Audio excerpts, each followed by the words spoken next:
Bismillahirrahmanirrahim. Assalamu alaikum dear students. Today in Alumar Science Academy we shall discuss about electropositive character. Class 9 chemistry का ये हमारे पास third lecture है chapter number 8 का. So देखते हैं जी what is electropositive character. Electropositive character को जो है हम इलेक्ट्रोपॉजिटिविटी भी बोलते हैं या मेटालिक कैरेक्टर भी इसको जाना जाता है. इस इलेक्ट्रोपॉजिटिव का मतलब क्या है? जो इजीली इलेक्ट्रॉन लूज करके अपने ऊपर जो है पॉजिटिव चार्ज उन पे आ जाता है. रिएक्टिविटी, इलेक्ट्रोपॉजिटिविटी की जो है बेस पे इसकी रिएक्टिविटी किस तरह होती है कि ज्यादा रिएक्टिव, कम रिएक्टिव और माइनर रिएक्टिव किस तरह इसको क्लासिफाई कर सकते हैं on the basis of reactivity. Depends on electron losing. जो जितनी जल्दी जो है इलेक्ट्रॉन लूज कर देता है हम उसे कहेंगे कि वो इतना अच्छा इलेक्ट्रोपॉजिटिव है, और जितना अच्छा इलेक्ट्रोपॉजिटिव है वो उतनी जल्दी रिएक्ट कर लेगा. लेट्स सपोज दैट हमारे पास सोडियम है, ये ग्रुप 1A से बिलोंग करता है, अल्कली मेटल से. 1A से बिलोंग करता है. It will easily loose electron, ये इलेक्ट्रॉन को इजीली लूज कर देता है और पॉजिटिव चार्ज कैरी कर लेता है, मींस टू से कैटायन बना देता है.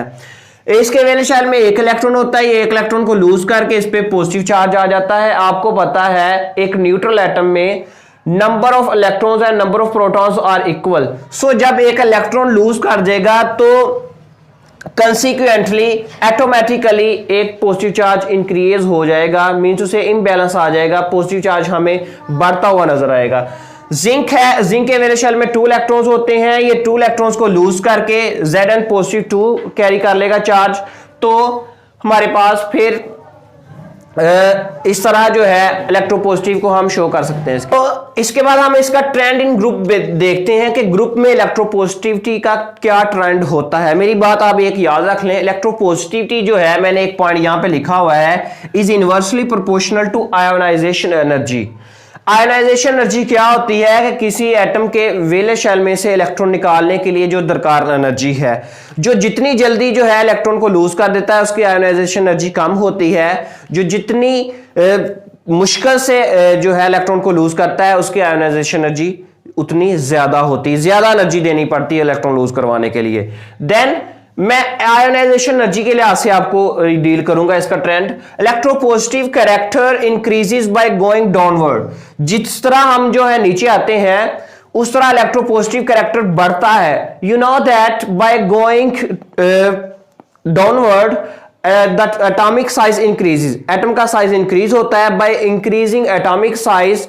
एटॉमिक साइज के इंक्रीज होने से वैलेंस शेल की न्यूक्लियस से जो है फासला इंक्रीज हो जाता है. जब न्यूक्लियस से वैलेंस शेल का फासला इंक्रीज हो जाता है तो न्यूक्लियस की वैलेंस शेल पे अट्रैक्शन कम हो जाती है वैलेंस शेल के इलेक्ट्रॉन्स पर, तो इलेक्ट्रॉन्स को इजीली निकाला जा सकता है, मीन टू से इलेक्ट्रोपॉजिटिव कैरेक्टर बढ़ता है नीचे को आते हुए. लेट्स से दैट मैंने सोडियम की मिसाल ली है. सोडियम का एटॉमिक नंबर हमारे पास 11 होता है. इसके पहले शेल में 2 इलेक्ट्रॉन्स, दूसरे में 8 इलेक्ट्रॉन्स और तीसरे में 1 इलेक्ट्रॉन आ गया. ये पीरियड 3 से बिलोंग करता है. जब हम नीचे को आते हैं P4 में तो पोटाशियम है. पोटाशियम का एटॉमिक नंबर हमारे पास 19 होता है. पहले में 2 इलेक्ट्रॉन, दूसरे में 8 इलेक्ट्रॉन और तीसरे में हमारे पास 9 इलेक्ट्रॉन्स आ जाएंगे. यानी कि इस तरह नीचे को आते हुए साइज बढ़ता है. साइज बढ़ता है तो हमारे पास जो है इस तरह जो है नीचे को आते हुए पीरियड 4 का ये एलिमेंट है, तो साइज नीचे को आते हुए बढ़ता है, आयोनाइजेशन एनर्जी है कम होती है. कम होती है तो इलेक्ट्रोपॉजिटिव कैरेक्टर नीचे को आते हुए बढ़ता है, यानी कि इसमें से इलेक्ट्रॉन लूज करना बहुत आसान हो जाता है बनिस्बत सोडियम के. देन आ जाए ट्रेंड इन पीरियड. फिर हम ट्रेंड इन पीरियड में रुझान देखेंगे इलेक्ट्रोपॉजिटिविटी का, इलेक्ट्रोपॉजिटिव कैरेक्टर का. Electropositive character decreases by going left right in the periodic table. Periodic table में हम लेफ्ट से राइट जाते हैं तो हमारे पास होता क्या है, इलेक्ट्रोपॉजिटिव कैरेक्टर जो है वो डिक्रीज होता है. क्या होता है, उसमें कमी आती है. तो लेट्स से दैट लिथियम जो है ग्रुप 1 का एलिमेंट है. मैं आपको रुझान समझाता हूं. फिर 6A से ऑक्सीजन फैमिली से हमारे पास ऑक्सीजन है. यू नो दैट लिथियम का एटॉमिक नंबर हमारे पास जो है पीरियड 2 है. ये वैसे लिथियम का एटॉमिक नंबर हमारे पास 3 है, तो इसमें 3 इलेक्ट्रॉन्स होंगे. पहले में 2 और आखिरी वाले में दूसरे में 1 इलेक्ट्रॉन. इसमें पहले में 2 और आखिरी वाले में 6 इलेक्ट्रॉन आ जाएंगे. यानी कि जो पीरियड में आपको पता है नंबर ऑफ शेल्स सेम ही रहते हैं, नंबर ऑफ शेल्स सेम ही रहते हैं. लेट्स सपोज ये भले ही ग्रुप चेंज है लेकिन ये दूसरे पीरियड का है, तो जब हम लेफ्ट से राइट जाते हैं due to effective nuclear charge इसका साइज जो है कम होता है। लेफ्ट राइट जाते हुए एटॉमिक साइज कम होता है जब इसमें देखें 3 प्रोटॉन है और 3 इलेक्ट्रॉन है। 3 प्रोटॉन 3 इलेक्ट्रॉन को बराबर फासले से खींच रहे हैं, ये ज्यादा खींचेंगे या ये 8 प्रोटॉन 8 इलेक्ट्रॉन को बराबर फासले से, मेरा ख्याल ये ज्यादा खींचेंगे। जब ये ज्यादा खींचेंगे साइज क्लोज हो जाएगा, साइज छोटा हो जाएगा, अट्रैक्शन ज्यादा हो जाएगी, इलेक्ट्रॉन को निकालने के लिए एनर्जी ज्यादा देनी पड़ेगी। It's mean that ionization energy ज्यादा हो जाती है। आयोनाइजेशन एनर्जी ज्यादा हो जाती है इसका मतलब ये है कि इलेक्ट्रोपॉजिटिव करैक्टर कम हो जाता है। अंडरस्टैंड? देन यही मैं आपको इसी से रेलिवेंट है, ये सब हेडिंग तो है, उसकी एक मिसाल मैंने आपको समझने के इधर समझा दी है।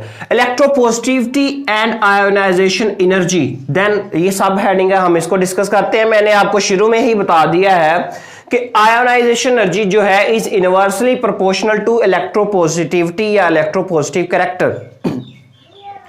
लेट्स से दैट मेरे पास जो है ये एटम है, सोडियम का एटम है, ठीक है, सोडियम का एटम है, इसमें देखें आप। सो देखते हैं नेक्स्ट, सोडियम हमारे पास है। इस तरह मैं एक और मिसाल आपके साथ डिस्कस करता हूं।